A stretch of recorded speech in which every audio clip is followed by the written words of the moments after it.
Las oraciones de los apóstoles. 3. Romanos 15, 5-7.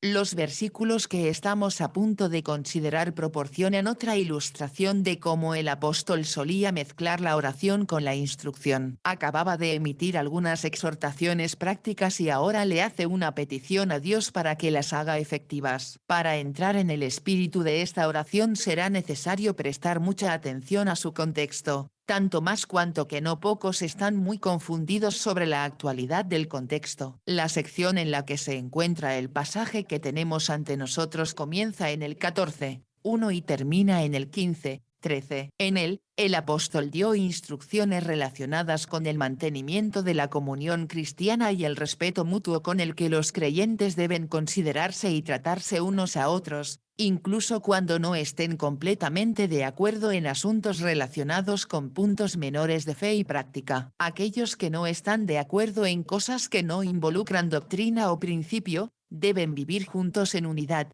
soportando con un espíritu de mansedumbre y amor. Los sabios redimen el tiempo. Efesios 5:16. ¿Quién es entre vosotros hombre sabio y dotado de conocimiento?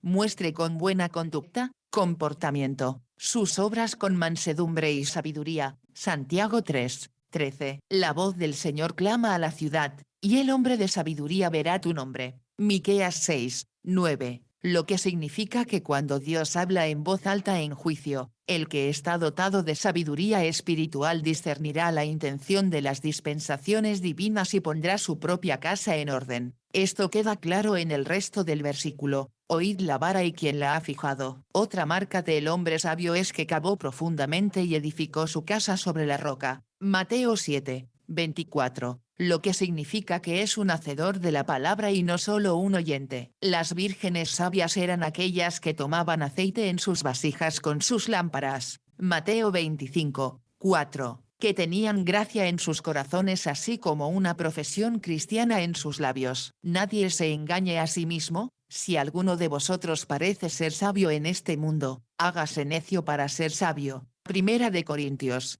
3:18. Renuncia a la razón soberbia y acérquese ante Dios como un niño pequeño para que Él le enseñe. En la comunidad cristiana de Roma, como en casi todas las iglesias de Dios de entonces más allá de los límites de Judea, había dos clases claramente distinguidas entre sí. Uno estaba compuesto por gentiles conversos y los más ilustrados de sus hermanos judíos, quienes, con razón, veían las instituciones de la ley mosaica como anuladas por el nuevo y mejor pacto. La otra clase comprendía el gran cuerpo de judíos conversos que, aunque creían en el Señor Jesús como el Mesías y Salvador prometido, sostenían que la ley mosaica no era ni podía ser derogada, y por lo tanto continuaban siendo celosos por ella, no solo observando sus propios requisitos ceremoniales pero deseando imponer los mismos a los cristianos gentiles. Los puntos particulares se pueden entender fácilmente, siendo la naturaleza humana lo que es, las malas tendencias que amenazaba tal situación, y cuán real era la necesidad de que el apóstol dirigiera exhortaciones adecuadas a cada parte, ya que las diferencias de opinión pueden llevar a la alienación de afectos. El primer partido mencionado anteriormente corría el peligro de despreciar al otro, mirándolos como intolerantes de mente estrecha, como supersticiosos. Por otra parte, el segundo partido corría el peligro de juzgar duramente al primero,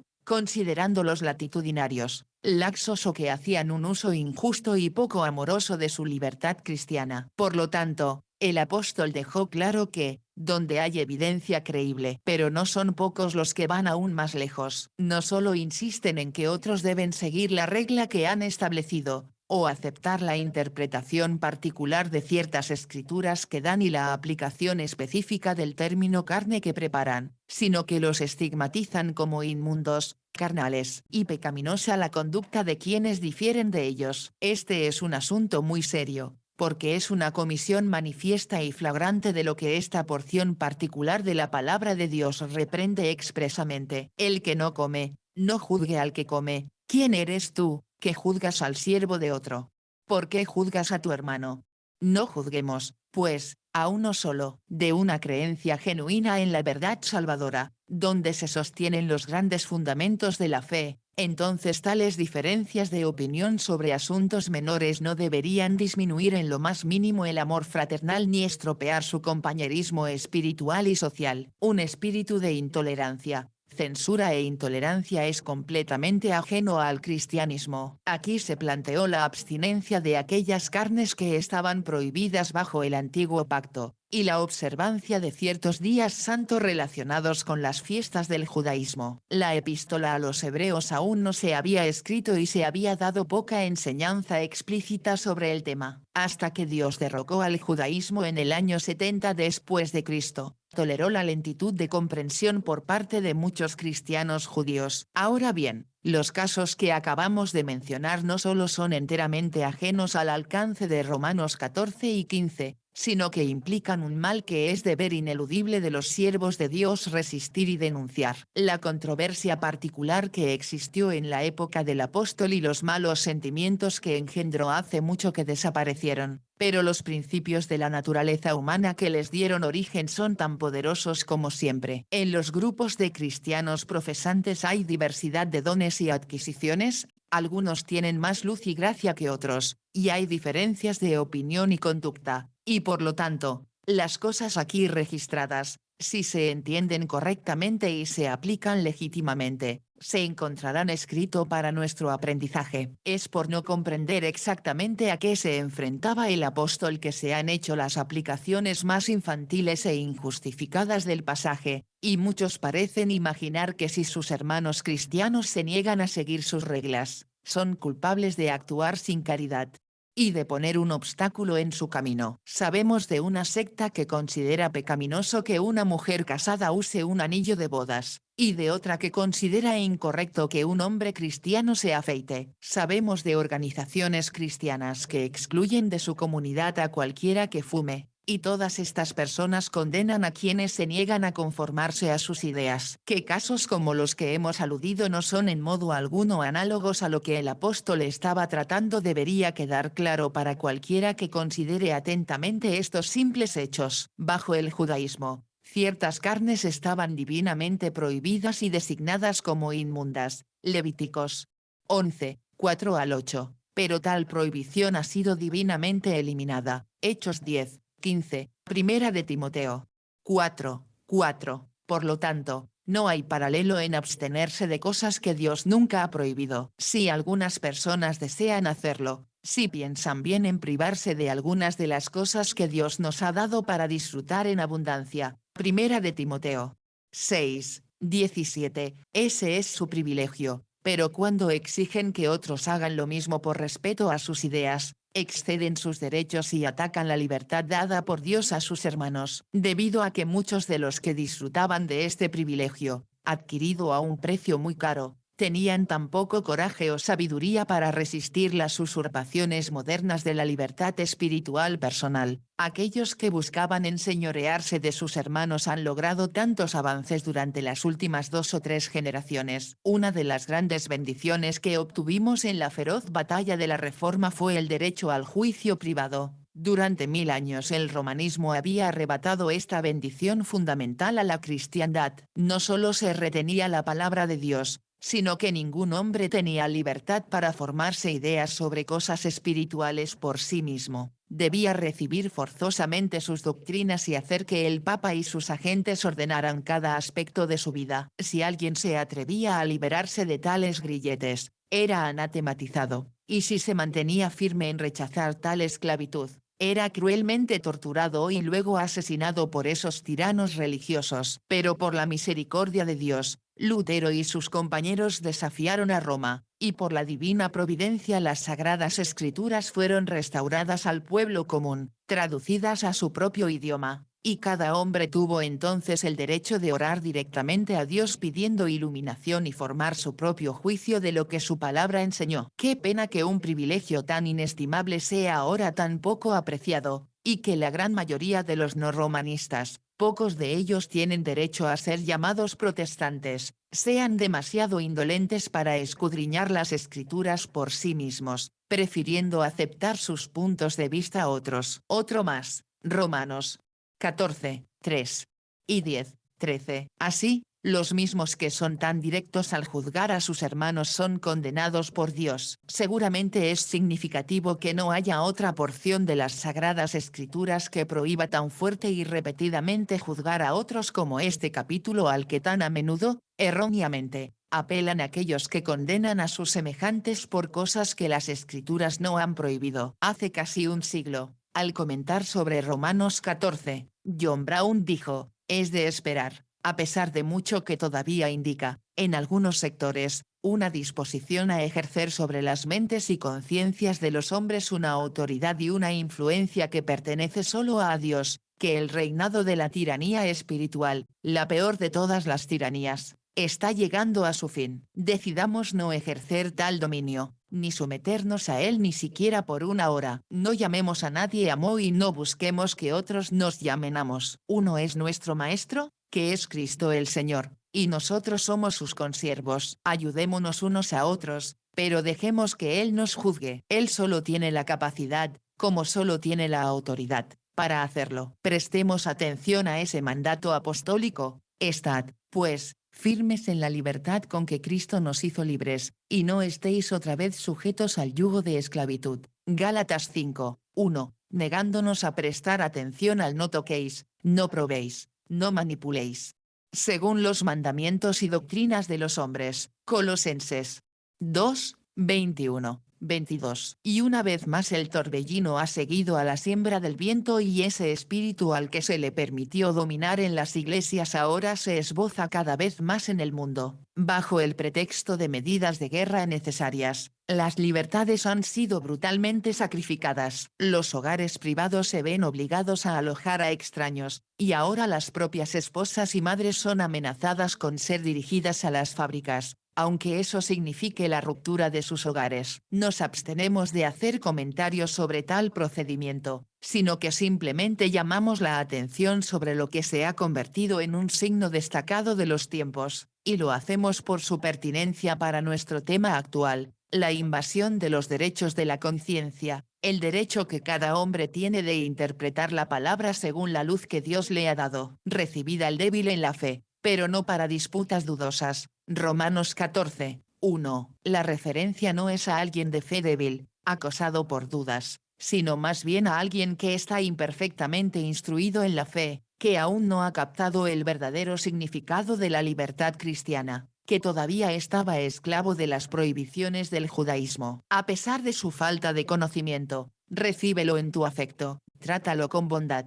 Hechos 28. 2 y Filemón 15:17 por la fuerza de, así como Aquila y Priscila recibieron a Apolos y le explicaron más perfectamente el camino de Dios. Hechos 18, 26. Así es tanto el deber como el privilegio transmitir a los hermanos cristianos la luz que Dios nos ha dado. Sin embargo, esa instrucción debe darse con humildad y sin censura, con un espíritu de mansedumbre y no de contención. Se debe ejercer la paciencia. El que gana, no intimida almas es sabio. El objetivo debería ser iluminar su mente en lugar de forzar su voluntad, porque a menos que la conciencia esté convencida, la uniformidad de acción sería mera hipocresía. Un espíritu de moderación debe moderar el celo y debe respetarse plenamente el derecho al juicio privado. Cada uno esté plenamente persuadido en su propia mente. Si no logramos conquistarlo, sería pecado atribuirlo a su terquedad. Pero, ¿significa el versículo anterior que no se debe hacer ningún esfuerzo para iluminar a alguien que no ha logrado captar ni participar de los beneficios que Cristo aseguró para su pueblo? Ciertamente no. Roma puede creer que la ignorancia es la madre de la devoción, pero no así aquellos que se guían por la palabra. Recibir. No debía ser excomulgado de los círculos cristianos ni despreciado por tener menos luz que los demás. Pero no a disputas dudosas significa que no debe ser molestado por sus propios puntos de vista y prácticas de conciencia, ni por otra parte se le debe permitir molestar a sus hermanos tratando de convertirlos a sus puntos de vista. Debe haber tolerancia mutua y amistad entre los creyentes. Cada cristiano tiene, y debe tener, juicio de discreción, y sus sentidos deben ejercitarse para discernir entre el bien y el mal, la verdad y el error. Matthew Henry. Pero aquí está en juego otro principio, uno de los más importantes y esenciales, El ejercicio del amor fraternal. Supongamos que no logro convencer a mi hermano más débil y él dice que ha tropezado por permitirme cosas que no puede usar concienzudamente. Entonces, ¿cuál es mi deber? Si él no puede entrar en la amplitud de la libertad cristiana que percibo y ejerzo, ¿hasta qué punto la ley de la caridad cristiana requiere que yo renuncie a mi libertad y me niegue aquello que me siento libre de usar ante Dios? No es una pregunta fácil de responder, porque hay muchas cosas que deben tenerse en cuenta. Si no se tratara más que de decidir entre complacerme a mí mismo y beneficiar a mis hermanos, no habría dificultad,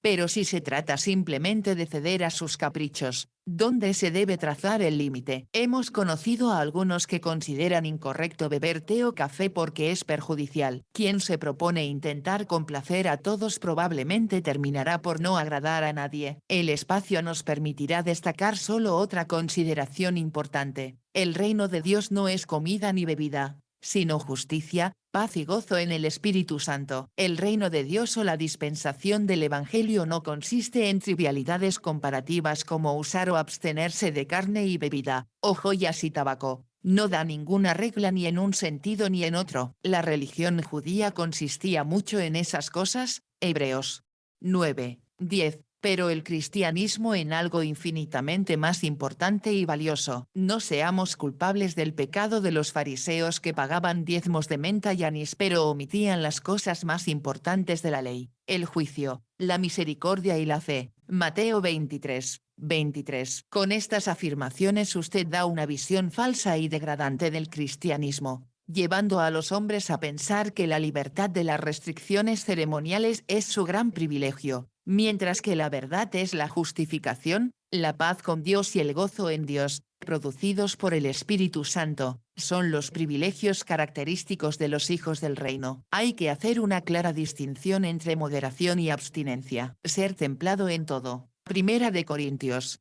9, 25, es un dictado de prudencia. Ponerlo en el terreno más bajo. Vuestra moderación sea notoria de todos los hombres. Filipenses 4, 5. Es un mandato divino. No es el uso sino el abuso de muchas cosas lo que marca la diferencia entre la inocencia y el pecado. Pero como muchos abusan de ciertas criaturas de Dios, eso no es razón suficiente para que otros deban evitarlas por completo. ¿Cómo? Nadie más flexible y adaptable que aquel que escribió: a los judíos me hice judío para ganar a los judíos, a los débiles me hice como débil para ganar a los débiles, etc. Primera de Corintios 9, 20-22. Sin embargo, cuando Pedro fue culpado por adular a aquellos que condenaban comer con los gentiles, él le resistió cara a cara. Gálatas 2, 11, 12. Y cuando los falsos hermanos trataron de ponerlos en esclavitud, se negó a circuncidar a Tito. Ga.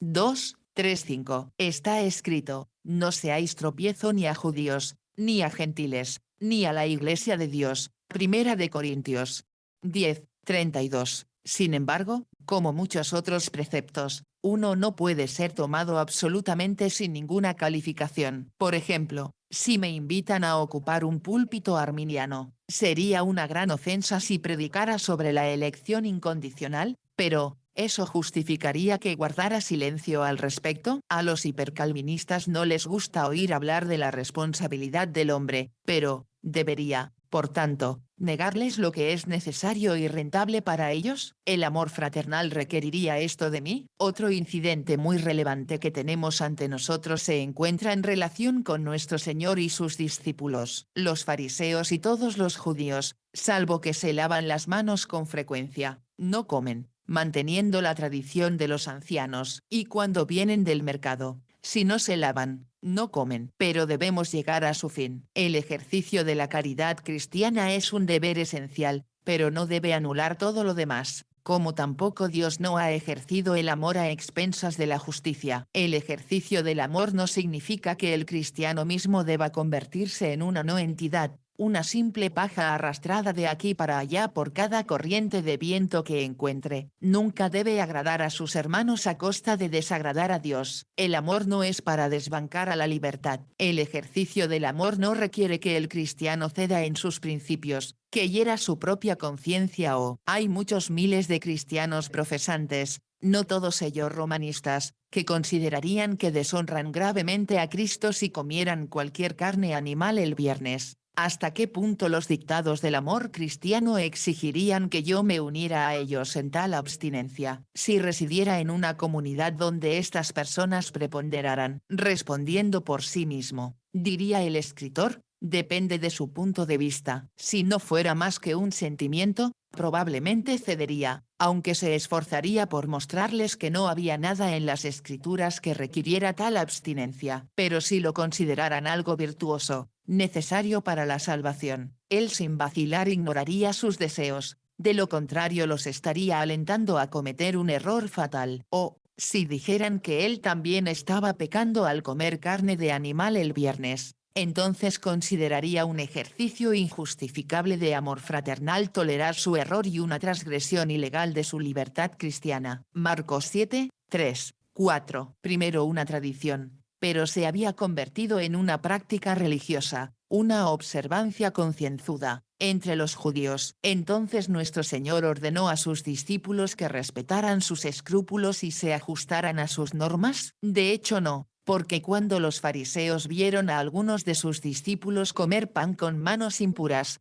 ceremonialmente impuras, es decir, con manos sucias, encontraron falta. En otra ocasión, el mismo Cristo fue invitado por cierto fariseo a cenar con él, y entró y se sentó a la mesa. Y al ver esto el fariseo, se maravilló de no haberse lavado primero antes de cenar. Lucas 11, 37, 38. Aunque sabía que sería ofensivo, Cristo se negó a estar sujeto a leyes creadas por el hombre. Entonces, ¿deberá mi esposa quitarse el anillo de bodas porque ciertas personas afirman que tropezaron al ver uno en su dedo? ¿El amor hacia ellos requiere que ella se vuelva fanática? ¿Realmente les beneficiaría, les edificaría, conformándose a sus escrúpulos? ¿O no sería más probable que fomentara un espíritu de superioridad moral? Una vez vivimos durante 2 años en un pequeño lugar donde había una iglesia de esta gente, pero vimos pocos signos de humildad en aquellos que constantemente se quejaban del orgullo de los demás. Spurgeon dijo una vez, ¿debo dejar de usar cuchillos porque algunos hombres se cortan el cuello con ellos?